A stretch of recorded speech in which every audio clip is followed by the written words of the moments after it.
বুঝছস কত মানুষ সেল দিয়ে দিছি তোর পোলা তো একটু নেশা করে ওটা কোনো ব্যাপারই না। আচ্ছা হ্যাঁ তোর পোলা একটু নেশাবানি করে।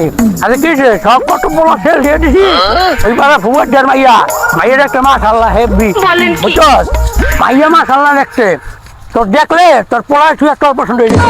সুদের ব্যাপারটা বললেন আর একটু সব কাক সব কথা কইতে হয় না। তারপরে বললেন সুদের ব্যাপারটা।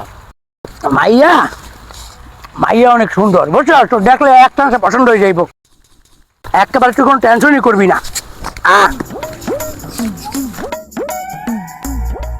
মনে কর মাইয়া লেগে তুই কোনো টেনশনই করবি না মাইয়া দেখলে তোর পছন্দ হয়ে যাইব তোর পোলার শুয়ে তোর বিয়ে করতে মন চাইব।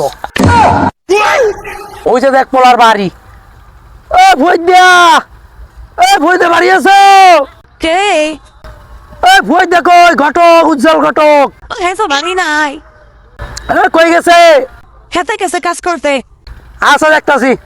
আরে হালাই খেতে গেছে আর খেতে ধরে লইতেছি ধরুন কথা কবি কথাই কিন্তু বললে মরে একটা আইফোন কিনে দেওয়া লাগবে কথাটা মাথা রাখিস। ঠিক আছে আপনার এই নিয়ে কোনো টেনশন করতে হবে না ঠিক আছে আপনারটা আপনি পেয়ে যাবেন 30 Pro Max বুঝছো। ওকে সমস্যা নাই। পোলা পাইন খেতগুলা পারাইয়া এই যে পাইছি তোর মাইয়ের লেগা পাত্র আনছি একটা মাশাআল্লাহ একারে সরকারি চাকরি করে টাকাই টাকা পেশাই পেশা এই যে পোলার বাপ পরিচয়। আসসালামু আলাইকুম। ওয়ালাইকুম আসসালাম। পোলা সোনার টুকরা। পোলার বাপে কি করে?